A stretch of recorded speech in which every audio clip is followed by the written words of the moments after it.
I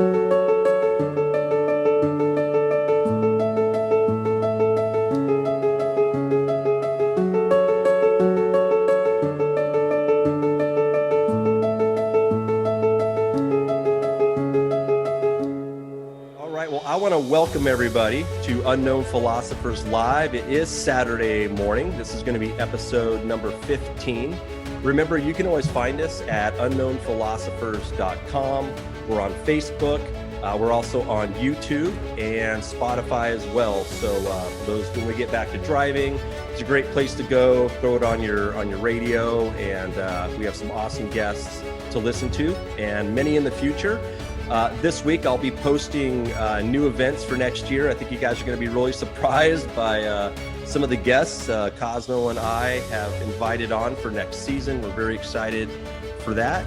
And we are excited for today. We've got Mary White with us. And as always, Brother Cosmo, how are you doing this Saturday morning? I'm doing spectacular. And the weather, at least, is much better than the last few weeks. Yeah, it's cooling down.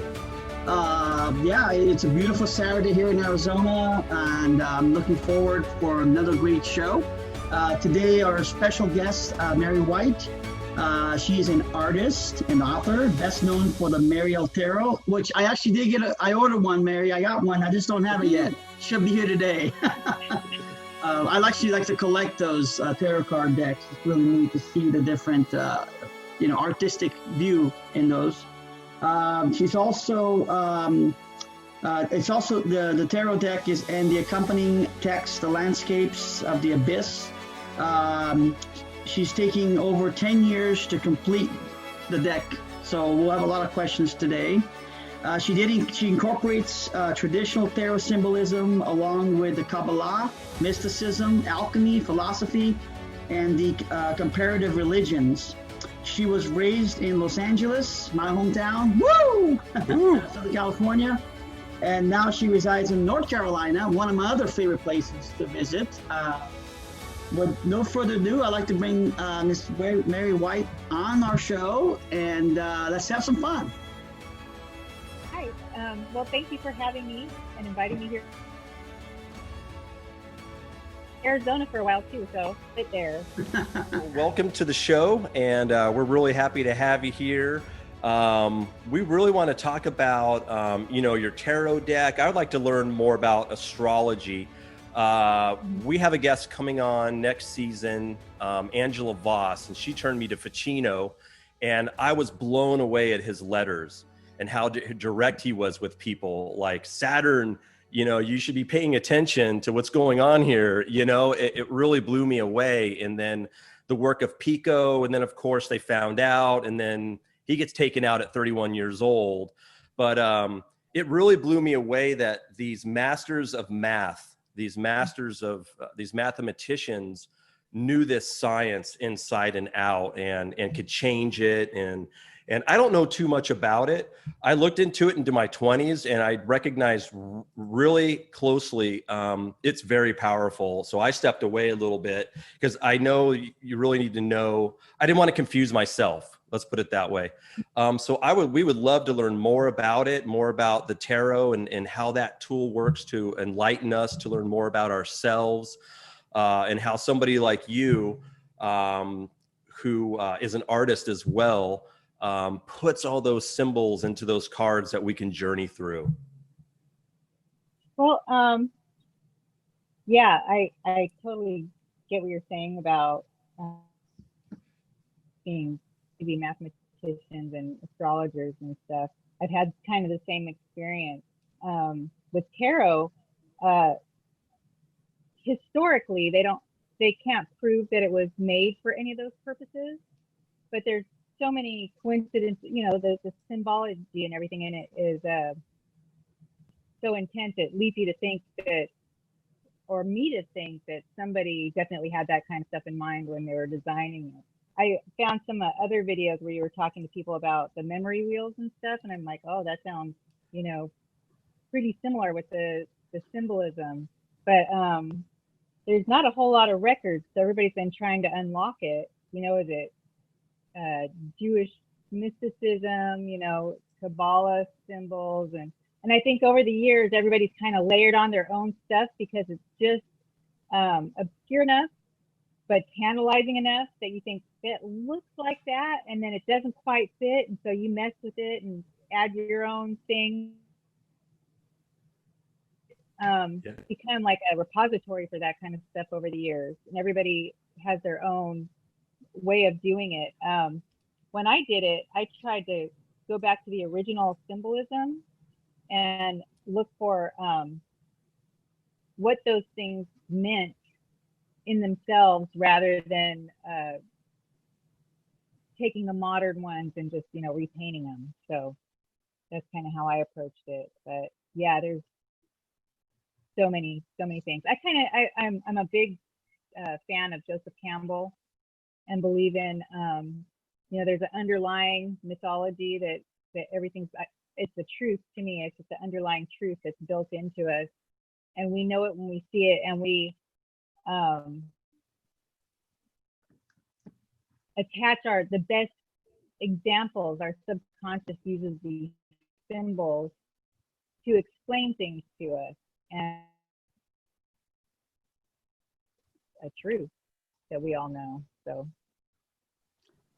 Yeah, you know, when I was studying Ficino, he's a real interesting character because he takes that middle path that you're talking about, you know, right? It's that path that can just weave in and out of all the other ones. That's so a different dimension. The brain can't really, we can try to explain it, you know, right. And you see it in your cards as well. And I love the way he was able to, that middle path, unlike Bruno, who would get in your face, you know, and just be real bold. You know, Ficino would say, well, you know, if these planets are fixed and God fixed these planets, and I can look at them and I can look at your birth chart and I can tell you like the things that really make you up, and certain times of the day or the year where you can say a prayer that will be powerful, you know, that might be kind of like important. A chicken embryo inside the shell trying to explain the world or the universe. So we're kind of guessing, and we kind of romanticize it and try to explain it, but we're, you know, somewhat clueless, even though, you know, it's there and we're made out of it. Yeah.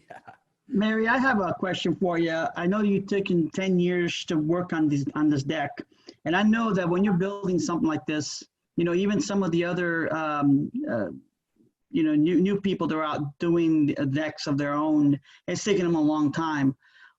How does that work? Like, did you spend, you know, like maybe 1 year on one card, or like was it months, or was it like, you know, all of a sudden you had this vision of this card?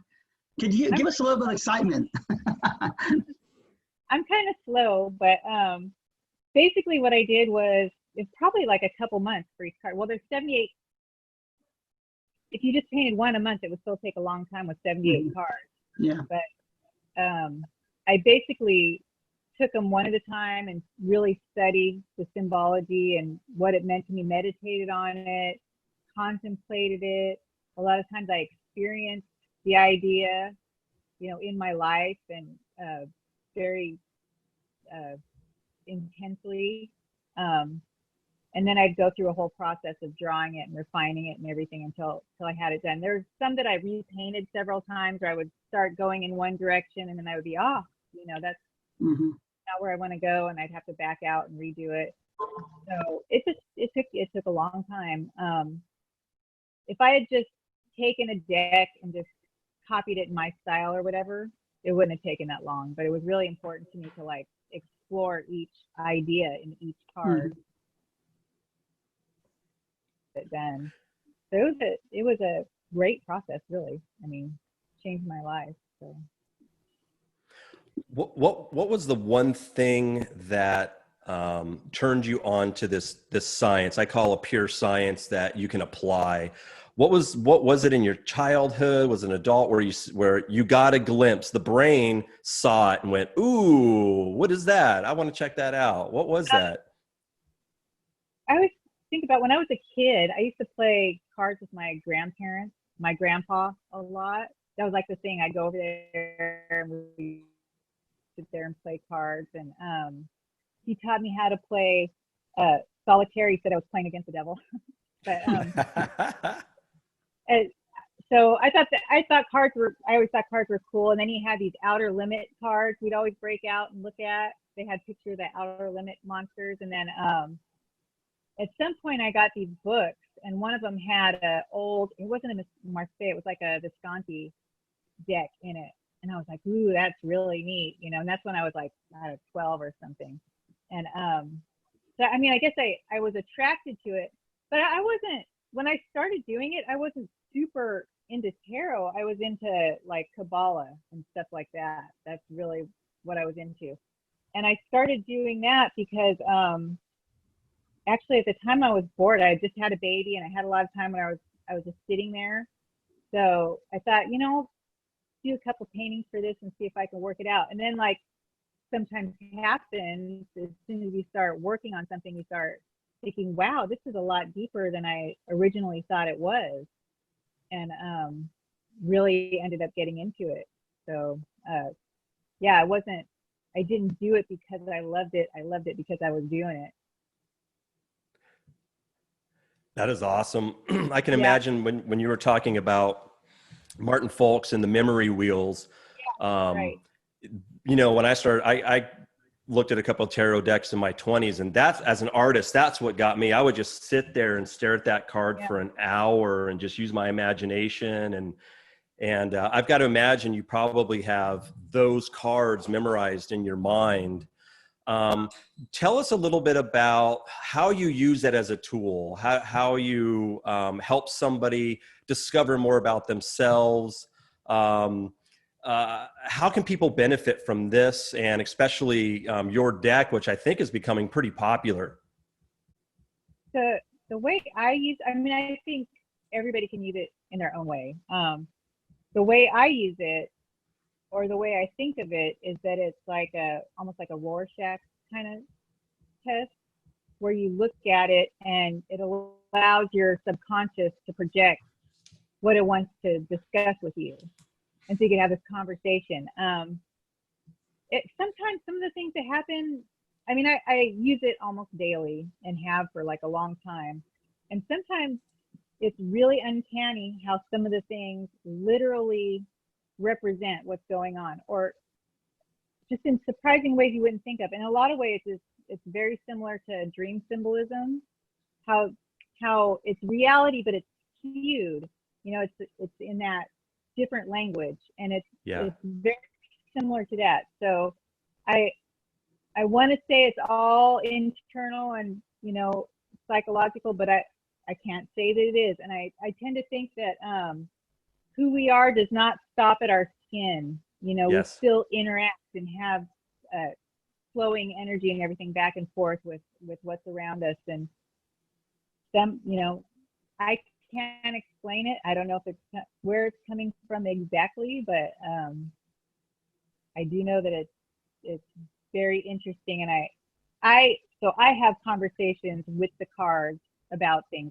I'm not really into like predicting what's going to happen or anything like that. I would prefer to make what's going to happen, make myself better, understand things better,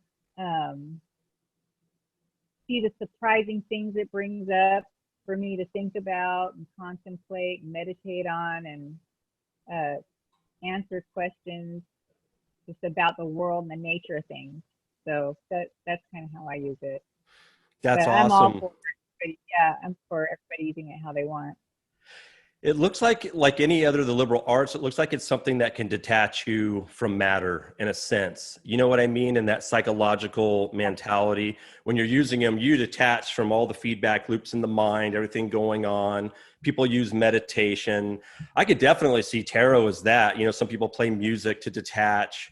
And then that's where that's where you attach to source, right? That's when you attach to the unexplainable thing. Cosmo, what do you got, my brother? Well, the other thing is that, those cards, they're very powerful cards. I mean, it's what Brother Briggs was saying, you're staring at a card for an hour, 2 hours. This was interesting because, Mary, there's a gentleman, I don't know if you know, Lon Milo, he's over in California. And and he's just amazing when he puts his these tarot cards and how he talks about them. But anyways, once a year he'll select a card for you around the New Year's time. And my card he selected this year was a sun, and a very powerful card. I mean, it's the light of life. It's the giver of light, knowledge, everything. And again, in my own experience, this whole year so far, it's been the sun card for me. And I spend an entire year pretty much just meditating on this card and why it was picked for me for this year. And, I was born and raised for the first 9 years of my life in Italy. And I grew up with the Italian Napolitan cards, which are based on the tarot. And Lasso di Denaro, which is the sun card, I meditated on that card itself, and everything is aligned and it comes together. And Briggs knows that this year I'm opening up my pasta shop. I'm going through this transformation, and it's been a good year because of that card, because I've been channeling it towards it. So that's just kind of my experience, with tarot, and I wanted to share that with you. Yeah, that's great. I usually do that too. I do it by the numerology on my birthday and the start of the year and stuff like that. This year, 2020, you could think of as judgment, which kind of makes sense considering the circumstances. Judgment is like that the angel comes down and calls the horn and judges everybody. Was it good or bad? Are you coming in or not? So I thought that was kind of interesting for this year. But it's funny you talk about the sun, because I was thinking about the sun this morning specifically and looking up some stuff, because I was thinking about why I was doing tarot and all this. And I've been working on a book for it for a while, because the first book was it was kind of short because the limits put on me by the publisher. And I hadn't really worked with a deck as a completed deck for very long at the time. So I've been working on another one that's actually, having worked with it for some time, and the name I gave it was the Temple of the Horizons, or that's the working name. I'm sure that'll be the finished name too. But one of the reasons I named it that was because Horus, the Egyptian god, one of his names was Horus of the Two Horizons or something like that, meaning the rising sun and the setting sun and between both. But that's on the sun card. So I was working on that today, and it's like everything, encompasses the whole land, or the whole of everything. And the sun, that's a great card to have for the year, for sure. One of the best. Brother Douglas is on with us. He has a question wanting to know about the second edition, if that's been published yet. Yeah, that came out. When did it come out? It was listed as 2019 on your website. That's when it was scheduled to come out. But I don't know. There's no. Yeah, it did. It came out, but then it had issues. There was a misprint. And the cards, the cards were sticking together, and there was a problem, and so they had to go back and redo it. And then it came out again in I think August or September, and now they've worked out most of the problems.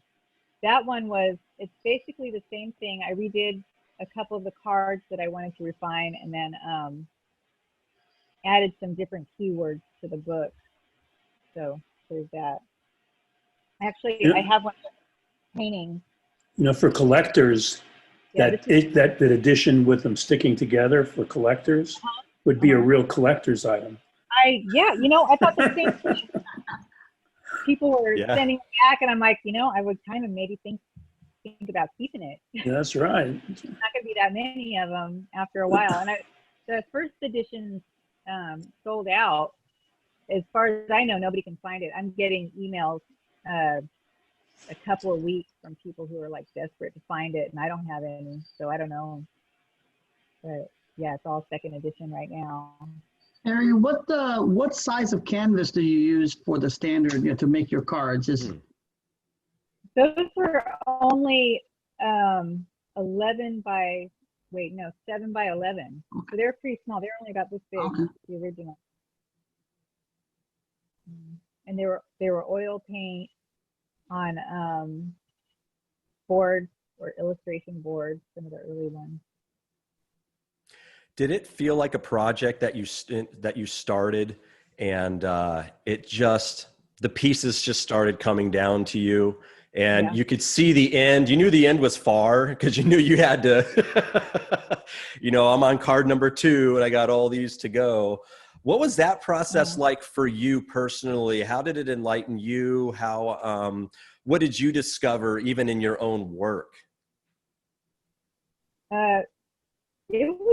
It was great. I mean, well, I started off, I did it, the Emperor was the first card I did. And I looked at it and I thought, you know, maybe I can actually do this. This looks kind of good. And I used that. That was kind of the one I compared all the others to as I went along to keep them kind of consistent. It was a long time and a lot of work, a lot of focus. It was a lot of persistence. Well, I had three kids in the process. Wow. Yeah, trying to do that plus have babies and take care of them and all of that. It was it was really interesting. So yeah, it was hard. It was hard to stay focused. So I guess I had to really learn to stay focused and fight through. It was like a whole process within the process. I had my own, you know, story going on with it. It was neat. Yeah, I've written a few books. I'm starting to kind of tinker with films a little bit right now, and I just make them for me, kind of, and hopefully people enjoy them and stuff like that. And that's how I feel too. You know, you start it, and then all of a sudden the stuff just starts coming, and it's so much fun, and you can't wait for the next project. You know, I find myself sitting around sometimes just waiting, like, oh man, what's the next project going to be? You know, it's really exciting. Yeah. I want to open the floor to anybody else that wants to jump into the discussion. I want to do something, Cosmo. Maybe we'll start calling this, because Douglas has been on the show so many times. Maybe we'll call this section the Douglas Dialogue, where, you know, instead of just asking our guests questions, you know, like an unknown philosopher form when we used to do the dinners, let's just open up the floor and have anybody jump in that's online with us, ask any questions of Mary. It's a great opportunity to learn a lot about this science. So I just want to open it up to anybody that might have any questions. Are you saying I'm a junior unknown philosopher? Oh, you're one of us, man. Yeah. Maria, I went online to, which Briggs know I frequently do during the calls. And I eventually found Red Feather Publishing. Now it talks about the book, but it's not clear whether or not that includes the cards in it. Yeah, is the book separate from the cards, or? Yeah, they come together. They come together. Yeah. Okay. You can't buy one without the other right now. Okay. Because I actually found the first edition on Amazon in a used condition for $730. Oh wow. So I'm not that much of a collector, but second edition would be fine for me. Yeah. Yeah, that's pretty interesting. I know I have a lot of little handmade editions I put out over the years just while I was working on it. So those are probably worth something too right now. Now you talked about, and I'm sorry because it was going back and forth and there was a little bit of a freeze, the Emperor as your first one, and it actually in all the publicity, the Emperor is the one that comes up first, and it's a kind of a description of it. You was that really that was the first one you worked on, or and what were you trying to accomplish with it?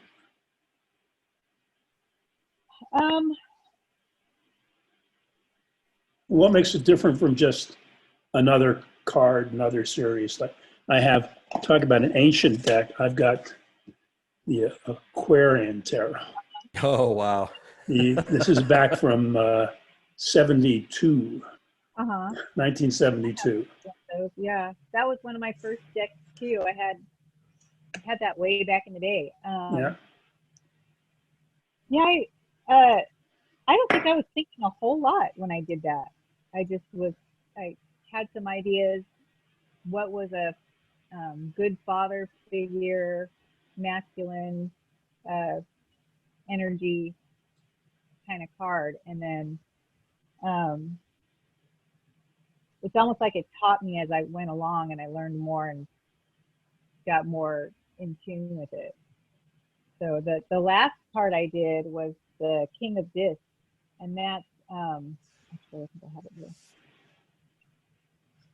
It's almost the opposite, kind of the same and kind of the opposite of the Emperor. Oh yeah, yeah. Wow. Wow. So that was like pure manifestation, and whereas if you think of it as a story, you start off with the beginning of the major arcana, say Adam, right? And this was like a complete manifestation of Earth at the end of the deck. So the whole thing was done, and so that was like the embodiment of that whole thing being done to me. And the cards presented themselves a lot of times as I went through which ones wanted to be completed. I tried to do them in order, but I have a funny question for you. You know, on Facebook, you belong to all these groups, and these memes always pop up with a hand holding a cup, you know, and it's always like, no, dude, I don't want your cup, or, you know what I mean? They're real funny. Explain to me, what are cups? What's the significance of that in the tarot? Well, I think the one you're talking about, that's usually like the Ace of Cups, is like God is handing you this. Yeah. Are you going to take it? Or are you going to not? Or, you know, you better take it. But cups are the element of water. So they can be the heart, you know, relationships, love, blood, inheritance, you know, family connection, that kind of thing.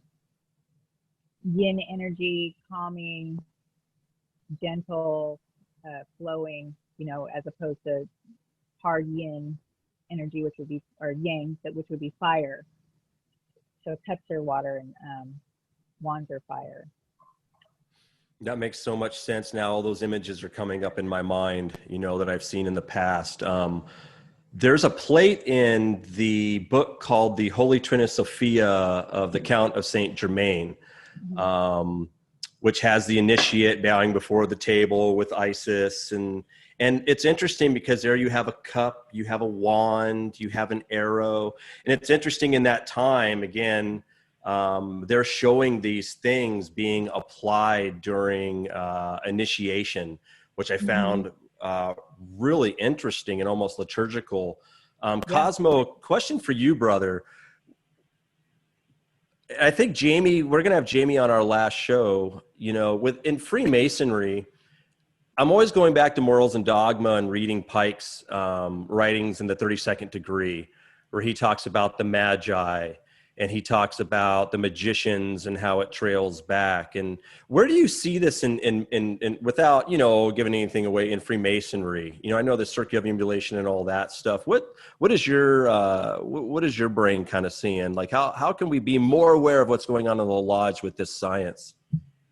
I think it's, you know, especially in the second degree, where we're being taught, you know, about the wine, the corn, and the oil, which are contained within cups, canisters. And again, it's what Mary was talking about. You know, it's always been the vessel that brings water and purity to the heart.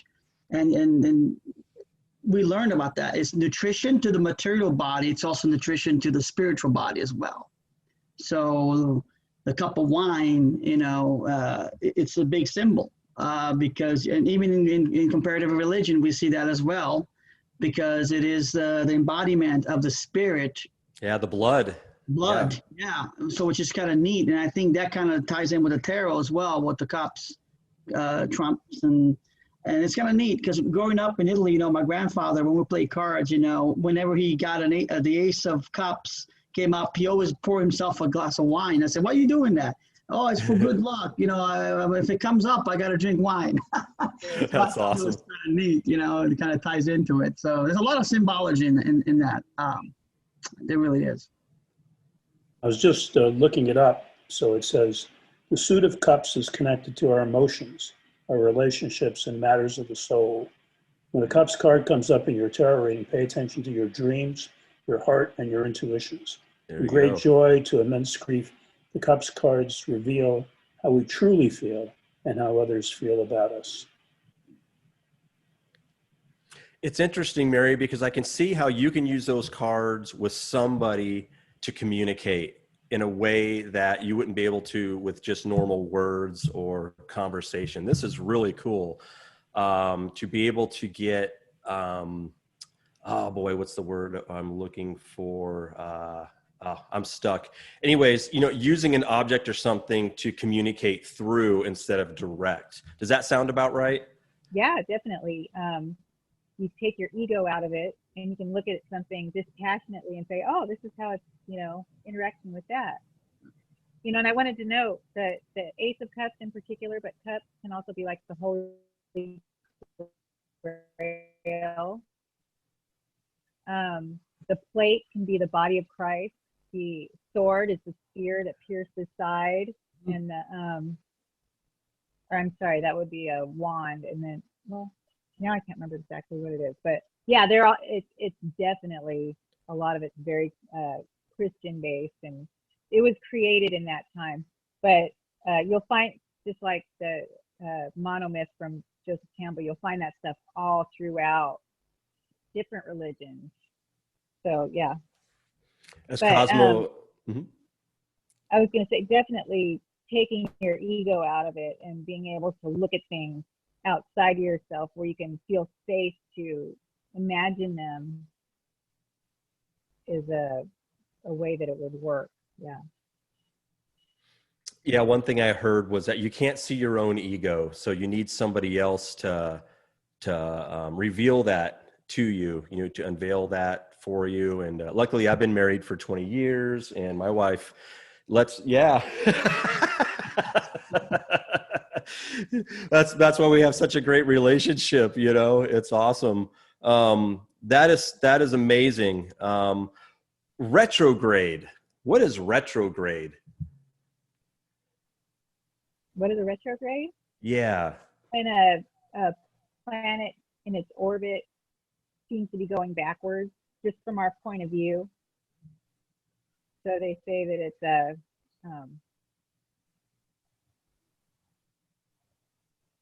you get like the opposite meaning than it usually does. Okay. So when a planet is coming closer to you, to Earth, it appears bigger and it has a stronger influence on you. Whereas if it's moving away, it's going to appear smaller, and so its influence on you is lesser. Yeah. I'm an alchemist. I've studied the alchemical testimonies since I was probably 15 years old. My grandfather had left a library.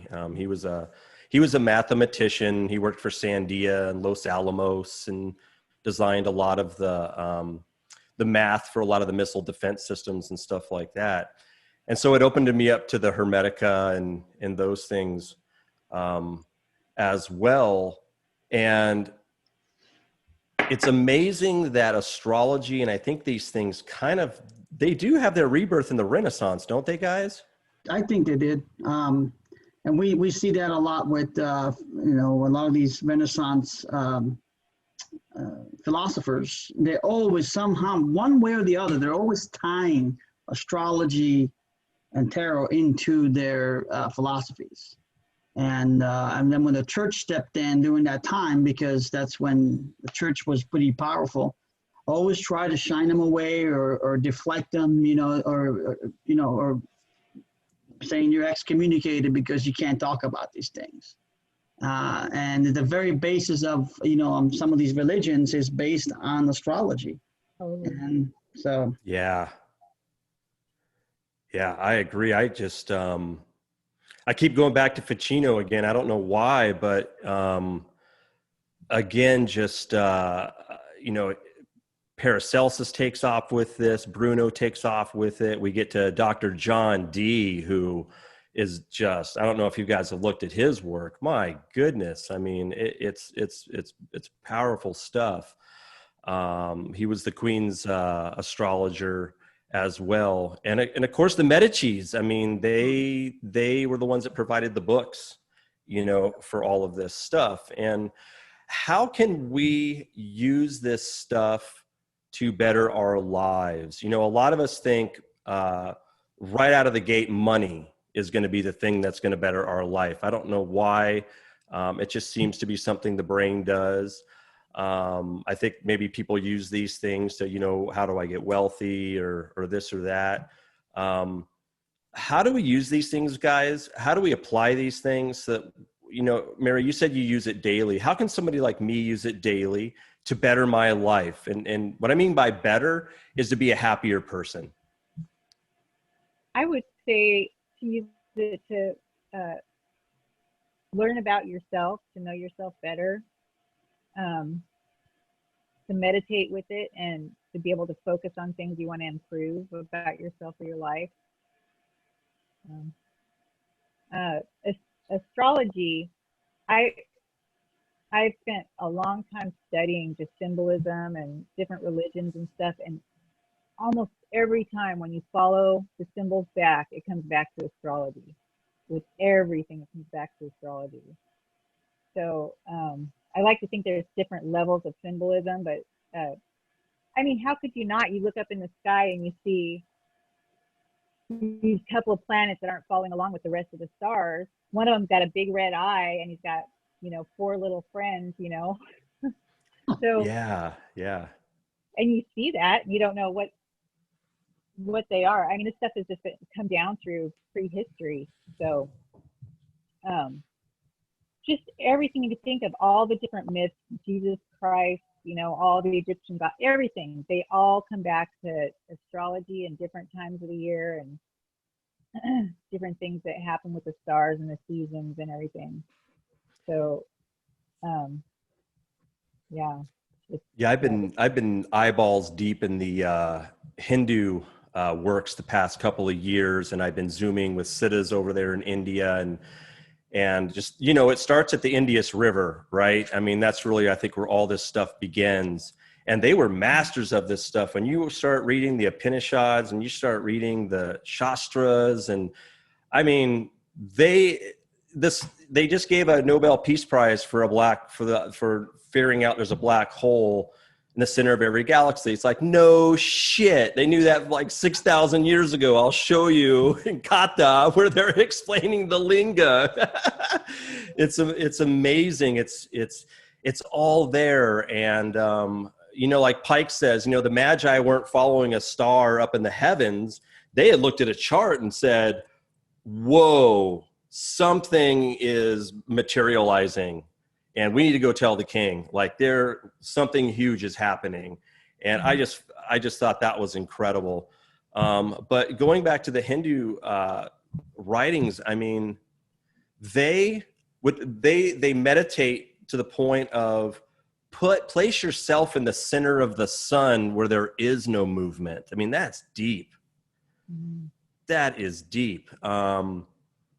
And just their focus on the planets and how they talk about them, it's heavy in those writings. I mean, it's soaked in watching the sky, the rishis watching the sky, and every 8 years finding a point with Venus. And then as a little kid, you draw a star. Well, they had that symbol somebody sat there and watched that star for a long time. Cosmo, it looks like you got something. Yeah, I was going to say it's interesting because the sun, like you said, it's not moving, but everything moves around it. So can you imagine putting yourself in that position where, you know, as a human being, then you're sitting there like, I need to be one of the planets. I need to be moving, because if I don't, my time, you know, my life just wastes away, you know, even though the sun is the energy and you are the energy if you're not moving. So you got to put that energy to use, whether it's brain power, heart power, spiritual power. You got to get it out there and create something with your life. And you know, and that's what I picked up from it. But yeah, it's there. Just got to open your eyes. Yeah, that was a big one for me a couple of weeks ago, was that realization in meditation is be the sun. And when you get into that meditation, you know, they say you're the sun, be the sun. You're like, yeah. I get it, but I don't.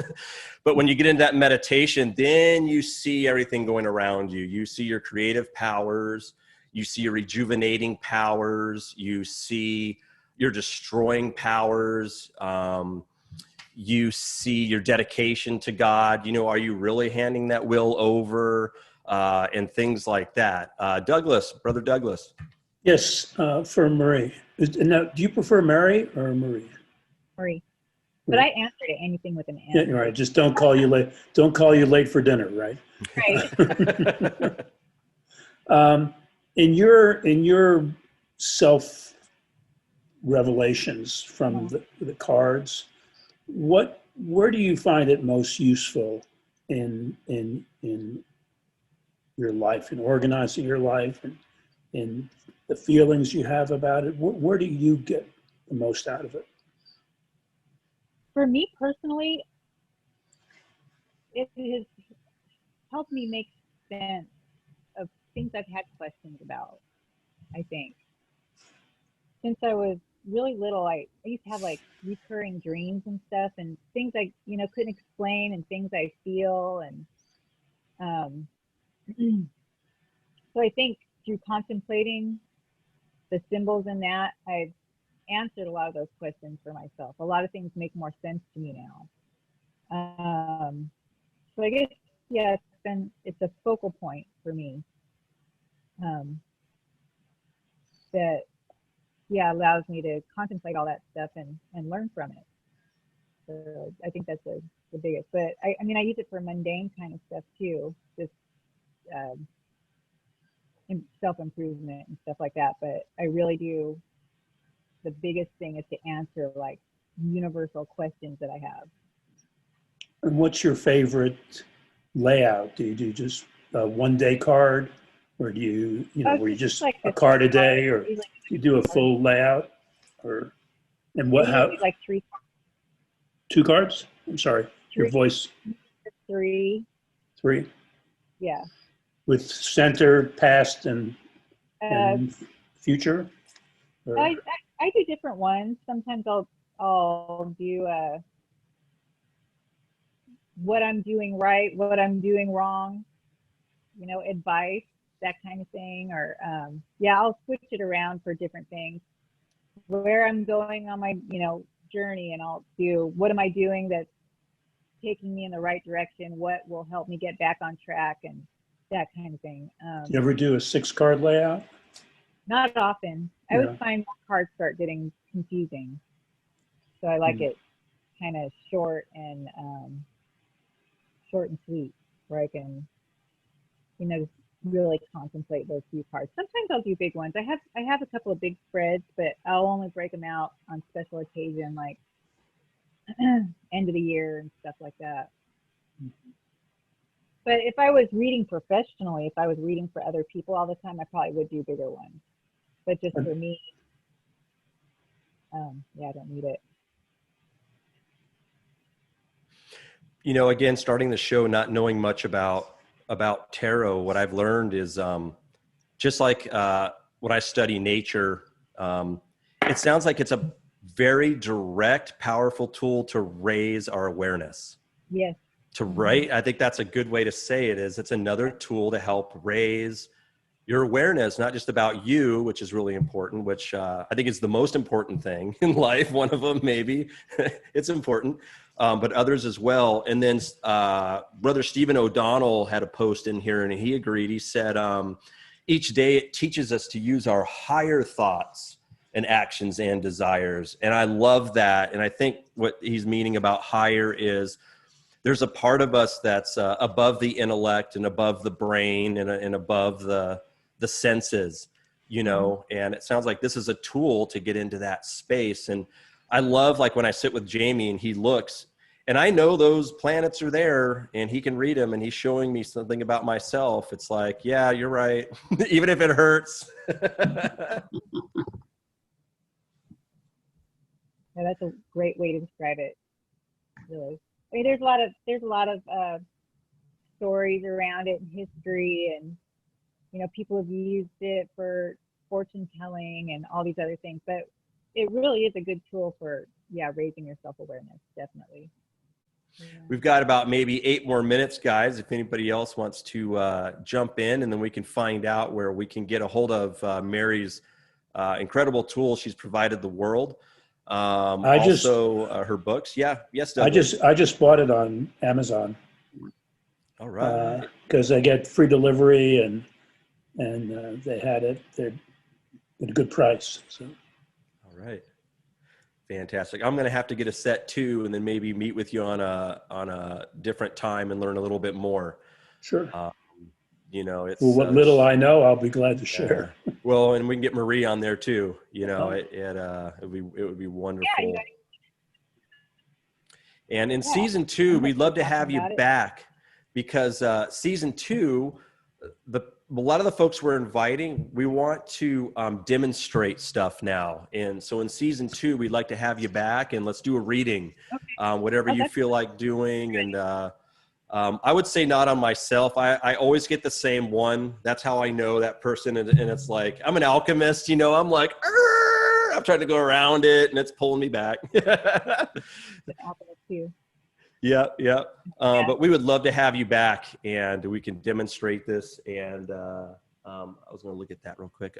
Cosmo, any final words? Yeah, I'd just like to say thank you so much, Marie, for being on the show. We enjoy your company and your artwork, your wisdom, the effort and time that you took to put these decks together for us.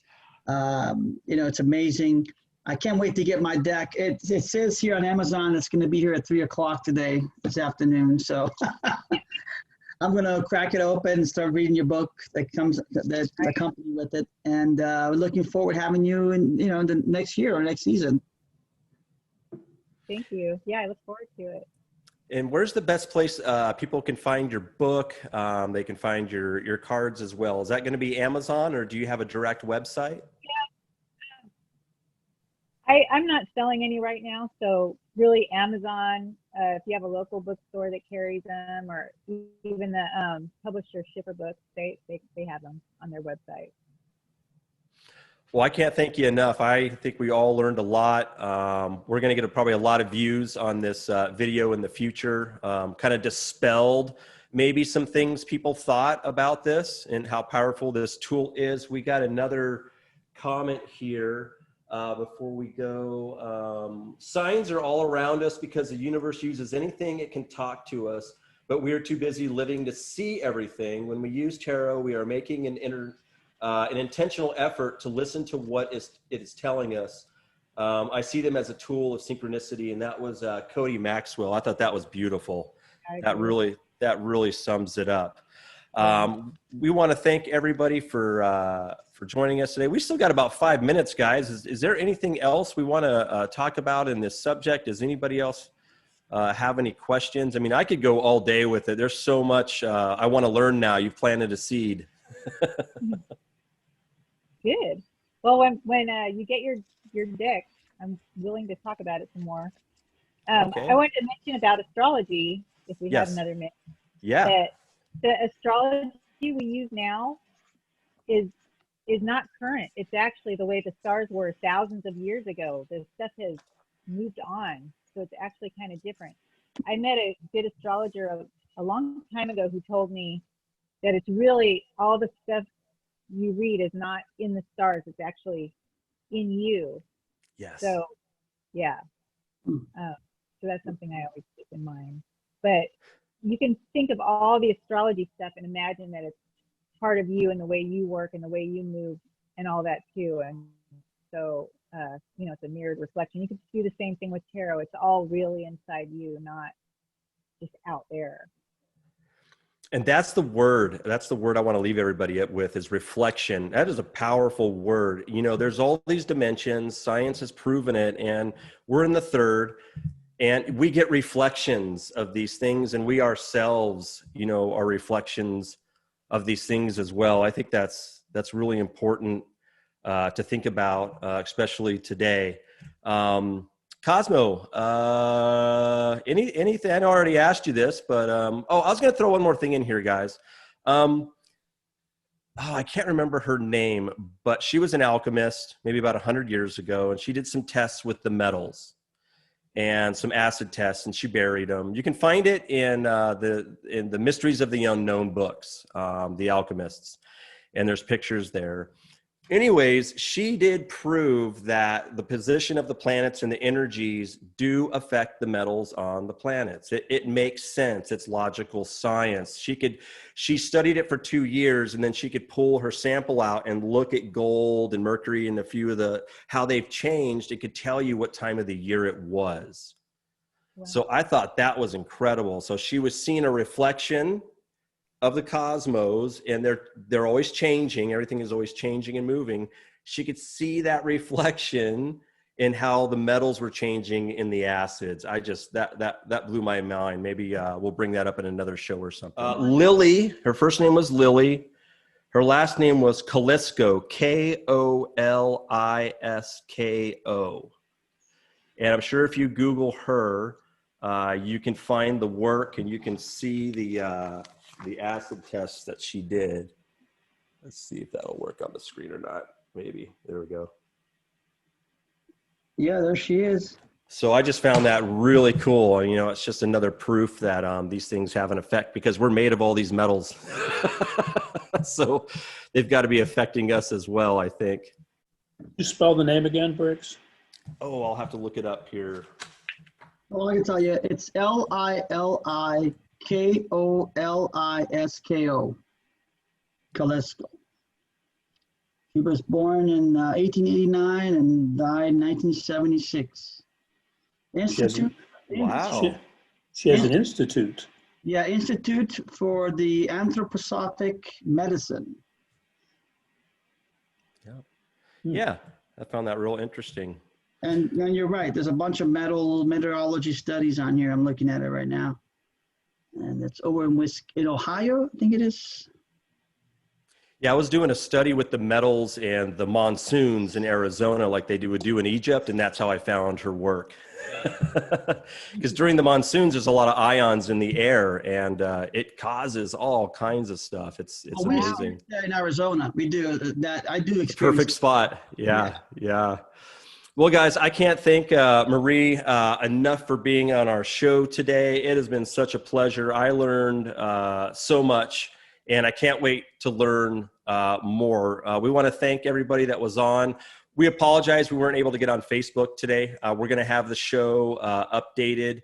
I'll try to my best to get it up tonight or tomorrow. Definitely check out Mary's books and her cards. They are wonderful. Marie, do you do private readings, Marie? Good question. No, I usually don't. Okay. And again, guys, you can find us on unknownphilosophers.com, Facebook, Spotify, and YouTube. Cosmo, we'll leave you with some last words. And then, as always, Mary, we have a tradition on our show. We always ask our guests to leave us with some wise words that we can meditate on to get us through the week. And then once you do that, I'll cut the signal, and then I'll start working on the cut. I'll send you a message thanking you. Can't wait to have you on again.